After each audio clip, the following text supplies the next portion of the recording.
So today's gospel has Jesus asking two questions about drinking the cup and being baptized. And they're significant questions, but they don't make a lot of sense unless we understand the context of what's going on.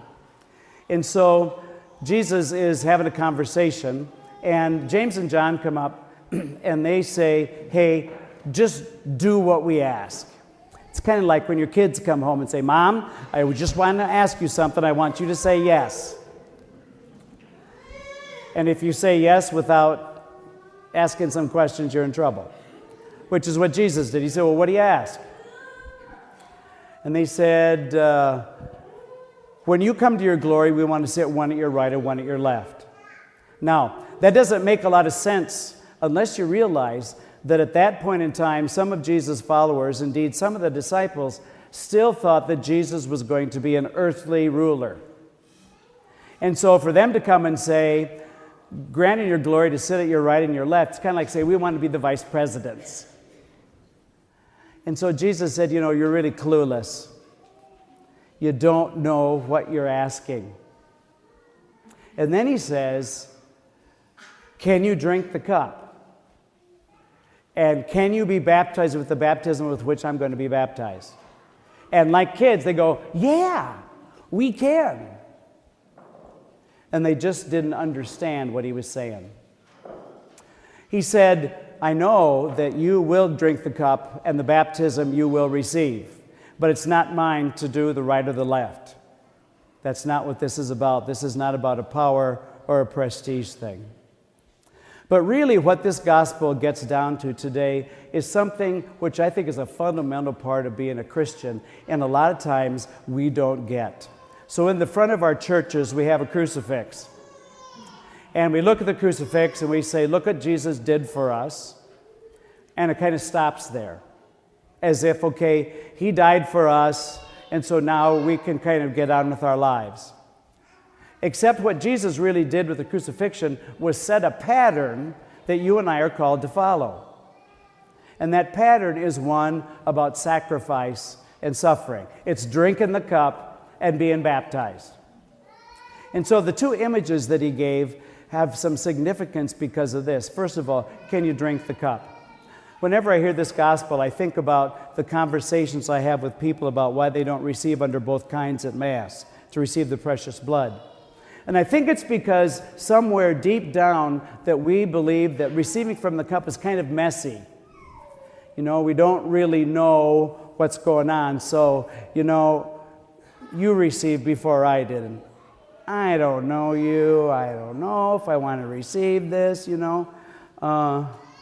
so there's something that's kind of out of control about that. It's different with the host. You get your host, you receive your host. But the cup is a lot messier. It's like life. And it brings everything that's gone before you along. That's where I think some people say, I don't know. They don't focus on what it is. They focus on where it's been.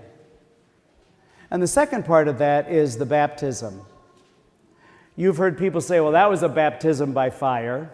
Well, that's what he's talking about. It's the challenge and the struggle.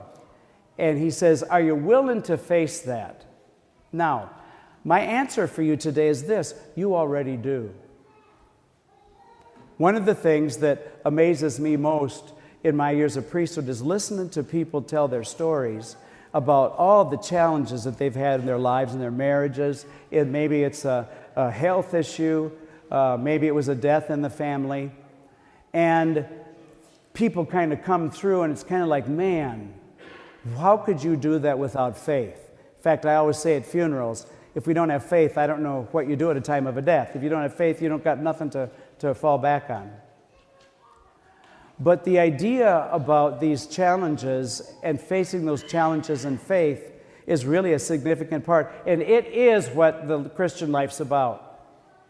I think that many times people have kind of been brought up by thinking, well, if I go to church and if I put a couple bucks in the collection once a month, I kind of done my business and God will take care of me.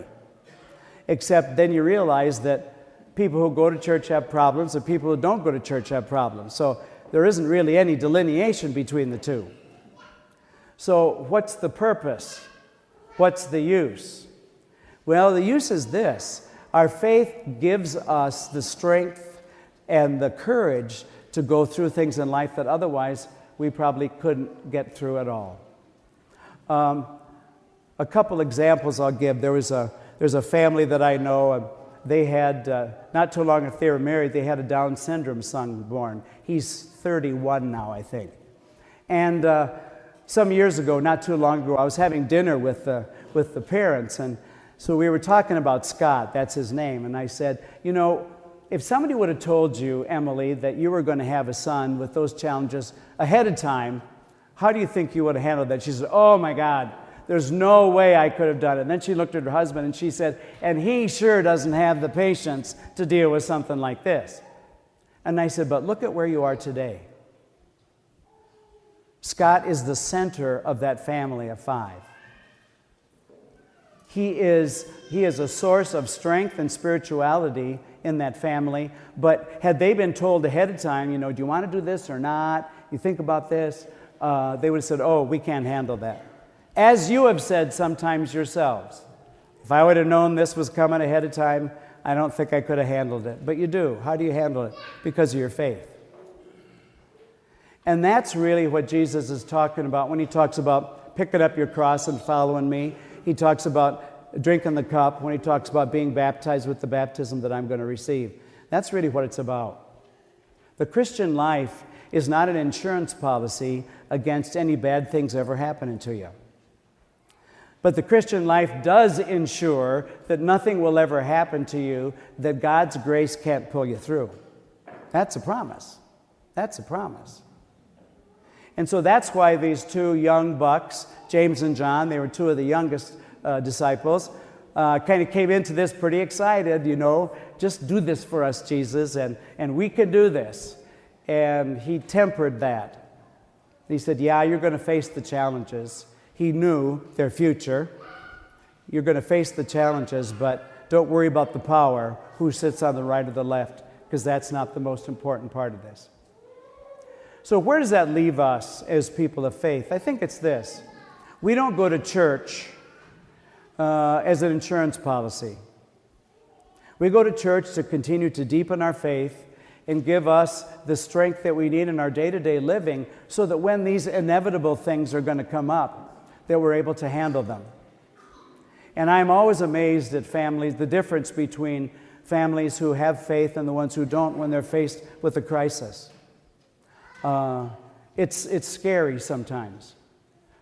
I think I've shared with you before, the first one that I remember in my priesthood was a Sunday afternoon, not unlike this in the fall, and the sirens went off in the little town I was in, which meant the EMTs had to go, and then they went off a second time, then they went off a third time. And you know, if they went off 3 times, this is really bad. So shortly after that, the rectory phone rings, and the housekeeper hollers upstairs. She says, you better take this one. And so I answered the phone, and it was a woman that I knew who was screaming on the phone. She said, you got to come out to the farm. And so I hopped in my car and screamed out to their farm, and there were already a lot of emergency vehicles in the yard. And what had happened was Francie was working on the silo. The auger got stuck. He was up at the top, tried to pry it loose. It came loose, and it took him with it.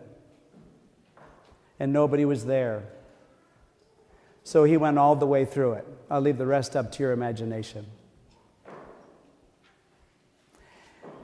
And it's interesting, the next probably couple weeks I was out to their home every night.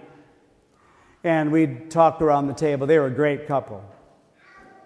But she really thought that the reason she was going to daily mass all the time because her youngest son was a demon.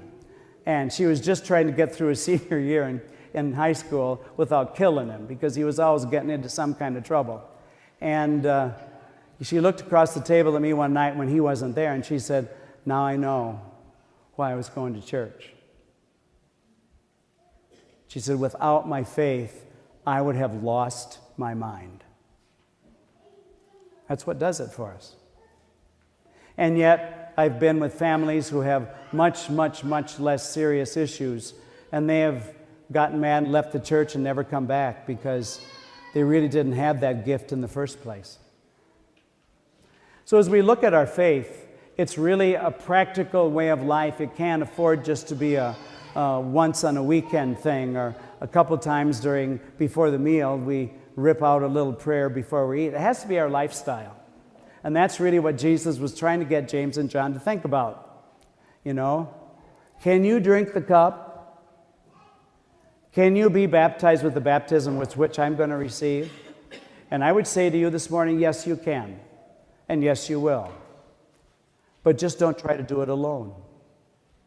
Because Christ is there to bring us through those really challenging times, as well as celebrate with us the times of great joy.